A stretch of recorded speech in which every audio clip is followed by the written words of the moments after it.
ఒక స్లీపర్ బస్లో 19 మంది చనిపోయారు. దివాళీ సెలబ్రేషన్స్కి వచ్చి తిరిగి ఉద్యోగానికి బెంగళూరుకి వెళ్తున్న అనూష, కుటుంబంతో వచ్చి దివాళీ సెలబ్రేట్ చేసుకొని తిరిగి వెళ్తున్న రమేష్ గారు, తన భార్య, 2 పిల్లలు.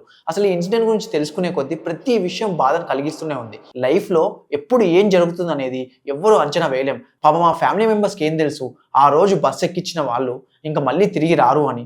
ఇన్సిడెంట్ తర్వాత కనీసం ప్యాసింజర్స్ గురించి ఆలోచించకుండా వెళ్ళిపోయిన డ్రైవర్ ఆ రేంజ్లో మంటలు రావడానికి ఆ బస్సులో ఉన్న కర్టన్స్, కుషన్స్, లాస్ట్కి వాళ్ళు కప్పుకున్న దుప్పట్లు కూడా కారణంగా మారాయి. అది కూడా మిడ్ నైట్ నిద్రలో ఉన్నప్పుడు జరిగింది కాబట్టి అసలు జరుగుతుంది కళా నిజమని తెలుసుకునే లోపు ప్రాణాలని పోగొట్టుకున్నారు.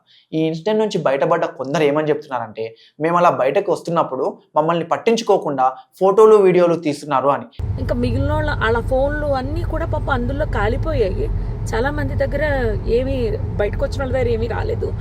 అక్కడ ఉన్న మిగిలిన జనం అండి మొబైల్స్తో వీడియోస్ తీసుకుంటున్నారండి. ఎవరైనా పోలీస్కి కాల్ చేయలేదు. ఇలాంటి వాళ్ళకి కనీసం మినిమం కామన్ సెన్స్ తెచ్చుకోవాలని కోరుకుంటున్నా. ఇంకొందరు ఆగి మరీ ప్రాణాలకు తెగించి బస్సులో ఉన్న కొందరిని కాపాడారు. ఇలాంటి సమయంలోనే మనిషికి హెల్ప్ చేసుకోవాలని చూపించిన వాళ్ళే రియల్ హీరోస్. అసలు ఎలా చనిపోయామో తెలియకుండా చనిపోయిన 19 మంది ఆత్మకు శాంతి కలగాలని, అలాగే వాళ్ళ ఫ్యామిలీ మెంబర్స్కి దేవుడు దీన్ని తట్టుకునే స్ట్రెంత్ ఇవ్వాలని కోరుకుంటున్నా.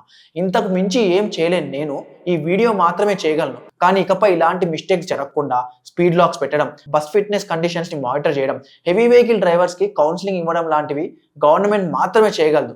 సో ఇప్పటికైనా ఇలాంటి మేజర్స్ని సీరియస్గా తీసుకోవాలని అందరిలాగే ప్రతిరోజు బస్సులో ప్రయాణించే ఒక ప్యాసింజర్గా నేను కోరుకుంటున్నాను.